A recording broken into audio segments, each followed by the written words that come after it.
and welcome back to the Macrowave, the podcast all about cutting-edge research and technology and its impact on our world. I'm Adam, your host on this journey into the fascinating realm of DNA.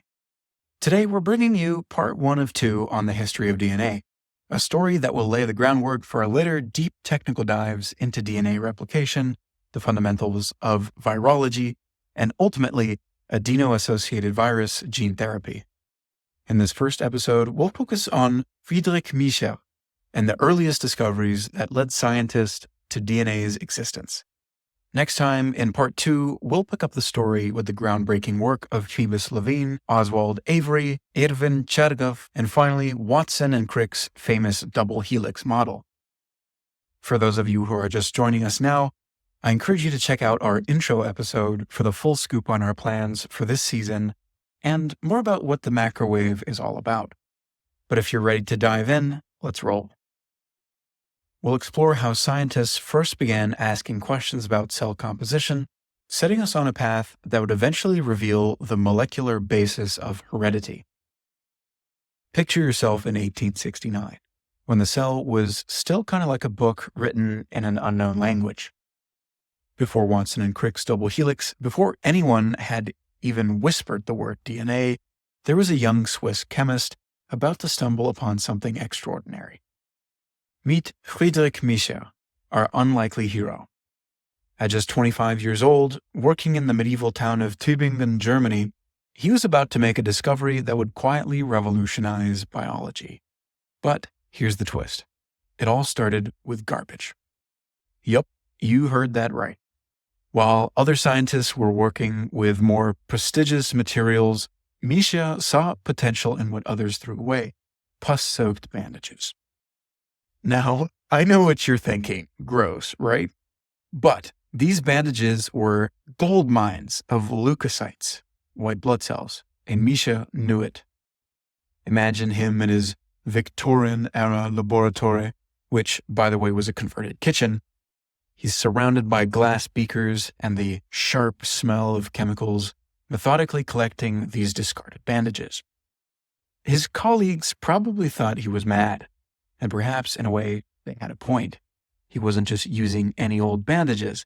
Miescher was specifically collecting pus-soaked bandages from surgical wards, a rather unpleasant source. The need for such unsavory materials also resulted in Miescher making fun-filled trips from a castle on a hill to the local surgical clinic each morning. Also, Miescher didn't just grab a few bandages. He spent months, literally months, fiddling with ice-cold salt solutions trying to get the white cells and then their nuclei out from the bandages. These leukocytes were perfect for his research. They were abundant, consistent, and most importantly, they were free. It wasn't glamorous work, but then again, most groundbreaking science isn't. While others might have quite literally turned up their noses at working with such medical waste, Miescher was about to prove that one scientist's trash could become biology's treasure. In his modest laboratory in Tübingen, surrounded by equipment that would look more at home in a museum today, Miescher wasn't trying to discover DNA. He couldn't have been. The concept just didn't exist yet. Instead, driven by an almost obsessive curiosity about the cell's nucleus, he was about to embark on a journey that would help unlock one of life's greatest mysteries. And also, driven by the fact that he was profoundly deaf due to a bout of typhus and couldn't pursue his initial dream of being a top doctor. Miescher was actually born in Basel, and after his medical studies there, had to forego a career as a traditional physician. What a twist of fate. Now, what exactly was Miescher trying to achieve? Well, at the time, the chemical composition of the cell was black box. Researchers knew that proteins were a major component, but the specific chemical makeup of the nucleus, the very heart of the cell, was completely unknown. Miescher aimed to change that, to meticulously isolate and analyze the substances within the nucleus. He wasn't just looking at cells. He was looking inside of them, determined to uncover the fundamental building blocks of life.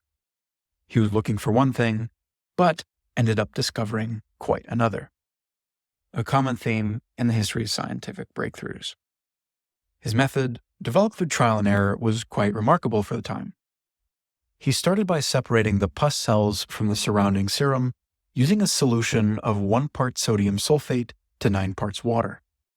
This salt solution surprisingly allowed the cells to settle without turning into a slimy mess, a problem which had previously stymied other researchers.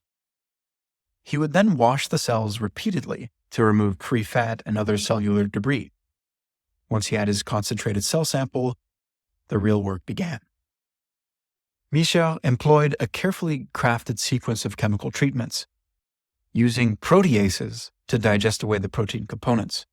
A protease is just an enzyme that breaks down proteins into smaller pieces, a process known as proteolysis. The cells were then subjected to a series of ether and water solutions to extract various lipids, followed by alkaline treatments and acid precipitations. Please try this at home. Just kidding. How would you even start, though? You'd need to collect a boatload of bandages. I guess that's the progression. First, you start out as the weird kid back in kindergarten who made people smell their Band-Aids. Then you end up collecting other people's Band-Aids to satisfy your weird fetish, and then, boom, science happens. Anyways, back to the story. His process was painstaking, involved many steps, and required significant dedication, but it was all critical to isolate the nuclear material. It's also important to realize that it was not a direct method by any means. He needed to deduce the specific properties of the nucleus by the removal of various components. He was effectively getting to the nucleus by a kind of chemical process of elimination. This method of indirect isolation created both opportunities and challenges for how his finding was received. After a lot of work, Miescher finally isolated a substance from the cell nucleus that he called Nuclein, named for its provenance. And what he found was quite astonishing. This nuclein didn't behave like a protein. It was rich in phosphorus, a chemical element that had rarely been found in the context of cell components. This was a profound discovery. Nuclein was something different. It wasn't protein, which was the most obvious assumption. He had stumbled upon a new class of biological molecules. And what's truly remarkable is that Miescher himself recognized the potential importance of this substance. While he didn't fully understand its function, Miescher posited that his nuclein might play a role in heredity, the transmission of traits from one generation to the next. Now, this was a remarkable leap of intuition, but he couldn't quite prove it at the time, and it's a tragic irony that he never really understood the full implications of his discovery. As another example, Miescher was ultimately disappointed in the reception of his findings, and was even corresponding with friends near the end of his life about his thoughts that nuclein would not be useful for explaining heredity. He was very close, but in a way so far. Now, it's important to note that Miescher did not come to this discovery in a vacuum. He was working in the laboratory of Ernst Felix Hoppe-Seyler, a pioneer of physiological chemistry, a field now known as biochemistry. Hoppe-Seyler had a significant influence on Miescher's scientific thinking, emphasizing the importance of understanding life processes through their chemical components. This was still a new idea, and one that was at odds with the prevailing views at the time.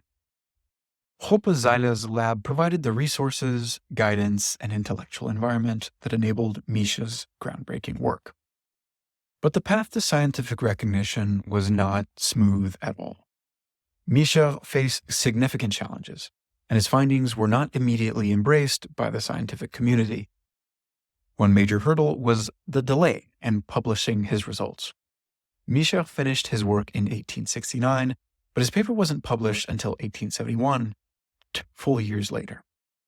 This was due in part to the Franco-Prussian War, which significantly disrupted scientific communication and research in Europe at the time, and made any finding coming out of Germany automatically suspect. But also, Hoppe-Seyler himself wanted to make sure the findings were reliable. He asked other students in his lab to replicate Miescher's work to make sure it wasn't an artifact. He was still recovering from a scandal involving an earlier student, Liebrecht, who had incorrectly identified a new brain substance called protagon, which clearly belongs in the next Marvel movie. This made Hopseiler's lab the subject of criticism and likely made the other scientists particularly wary of accepting the notion of another new substance. Luckily, this initial hesitance largely subsided by the time Captain America came on the scene, and vibranium quickly got incorporated into his famous shield design. And while Paul Ploss and Nikolai Nikolaevich Lubavin were able to isolate similar substances, the delay was long enough to introduce doubts as to Miescher's discovery. Further, there were inconsistencies in the chemical composition of nuclein that seemed to vary depending on the methodologies used. Sometimes some scientists criticized these variations and suggested that nuclein wasn't a distinct substance at all, but rather some kind of experimental artifact. That is, a misleading result. It's important to recognize that at the time there was a kind of conceptual mess surrounding the definition of chemical components of biological matter, and it was not at all clear that a consistent finding would imply that the substance that was extracted was itself a naturally occurring component of cells. Miescher also kind of contributed to this problem himself. For example, he published a short note explaining the delay and insisted that it be added to the publication, which highlighted his concern regarding scientific priority. Furthermore, Hopseiler, the head of his lab, refused to include Miescher's speculations about slight differences in the composition of nuclein. These omissions created an impression that the study was not thorough, further sowing distrust. All of these factors combined to generate a significant obstacle to the recognition of Miescher's discovery. Now, while Miescher was focused on the biochemistry of the nucleus, another line of research was taking shape in the field of cytology. No, not Scientology. Cytology was centered around understanding cell structure using staining techniques, which is just the use of dyes to make cells and their parts more visible under a microscope. Cytologists like Walter Flemming and Wilhelm von Waldaer were hitting a scientific stride with their staining techniques, identifying structures within the nucleus that they termed chromatin and chromosomes. Flemming, in particular, named chromatin in 1882 due to its ability to absorb basophilic dyes and become bright with color. The name is derived from the Greek word chroma, meaning color. Waldaer later termed the loops of chromatin chromosomes, meaning colorful bodies, in 1888. Now, these were a big deal, and these discoveries seemed to confirm that these structures were the main components of the nucleus. Crucially, many of these scientists adopted Miescher's techniques in their research, recognizing the importance of chemically characterizing what they were observing. Eduard Zacharias, for example, used Miescher's methods to show that nuclein co-localized with chromatin, meaning they could be found in the same place, which was a huge step forward in establishing the connection between these two substances. In fact, it was a paper by Zacharias that first associated Miescher's nuclein with the substance that cytologists were calling chromatin. Others, such as Ernst Haeckel and Theodor Boveri, also contributed towards the ideas that the nucleus and the chromosomes were responsible for hereditary traits. However, Miescher himself was not very keen on the findings coming from cytology. He viewed these as a guild of dyers, basically a bunch of hippies, and considered their focus on staining to be a kind of distraction, an overemphasis on morphology, or the form of the cells, instead of their biochemistry. He was adamant that the key to understanding the cell was through the chemical composition of the nucleus rather than its shape. Miescher was also aware of the work of cytologists, but did not engage with them, as their methods differed greatly from his, as did their focus. He believed they were missing the point, that it was nuclein that was the fundamental substance, and therefore it should be defined based on the presence of nuclein, rather than by its morphological properties. He also argued that the presence of nuclein implied that it had some physiological function. Miescher's main contribution here was to say that the key to understanding the role of the nucleus was to highlight the ubiquity of nuclein in spermatozoa, or semen. He was also very frustrated that his work was not being fully appreciated or understood by the community, and it is said he even complained about having his work exposed to the mob. He was also famously described as an unusually reserved and modest man. Now, fast forward a few years, and the story takes an interesting turn. In 1889, another researcher, Richard Altman, entered the scene, Altman, using salmon sperm samples originally provided by Miescher, redefined the terminology. Recognizing the acidic nature of it, he claimed that what Miescher had called nuclein was actually a mixture of protein and a more basic substance called nucleic acid. In other words, Altman's terminology was the complete inverse of Miescher's. For Miescher, nuclein was the key substance, and the protein part was just an addition. Miescher was miffed. Here's what he wrote to his uncle Wilhelm after hearing this. My salmon nuclein is of course identical with its nucleic acid, and it is the purest of all. Okay, buddy, calm down. Sun's getting real low. Anyways, this redefinition had a profound impact on how Miescher's work was remembered and interpreted. It shifted the focus from Miescher's nuclein to Altman's nucleic acid, creating a kind of historical amnesia regarding Miescher's perspective. It's important to note that Altman's redefinition wasn't just a minor semantic change, it fundamentally altered the historical narrative, so that later researchers began to think of Miescher's nuclein as an impure form of DNA, and not, as Miescher himself claimed, as a distinct substance in and of itself. The emphasis shifted from Miescher's meticulous chemical analysis to a focus on isolating pure nucleic acid. Miescher, in a way, was black-boxed. That is, his method lived on, used by researchers like Altman, but his name became divorced from the discovery. Also, there was some irony in the situation. While it was the cytologists that were interested in nuclein, it was the chemists that debated whether it was a real substance, while failing to make any contact with Miescher himself. This leads to an interesting, almost anachronistic question. Was Miescher a bad DNA researcher or a good chromatin researcher? The distinction lies in disciplinary boundaries. Cytology was concerned with the structures seen under the microscope, like chromosomes, and biologists, on the other hand, were concerned with extracting and purifying chemicals from cells. Genetics hadn't yet come about. Miescher was clearly interested in the biochemistry, but his focus on chemistry left him isolated from the discoveries of the cytologists, despite the fact that his method was being used by them. What's interesting here is that Miescher's methods lived on, even when his ideas about what he was studying were dismissed or reframed. But here's where the story starts to pick up. Later in his life, Miescher began to explore the connection between chemistry and heredity in a way that was way ahead of its time. Inspired by the rise of stereochemistry, the science of three-dimensional arrangements of atoms and molecules, which had its origins in Louis Pasteur's 1848 observations.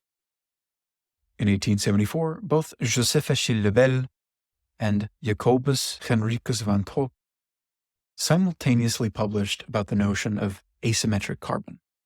Miescher recognized the importance of this development, in particular, its implication that one could use this to create compounds with many different varieties based on the spatial arrangement of the atoms.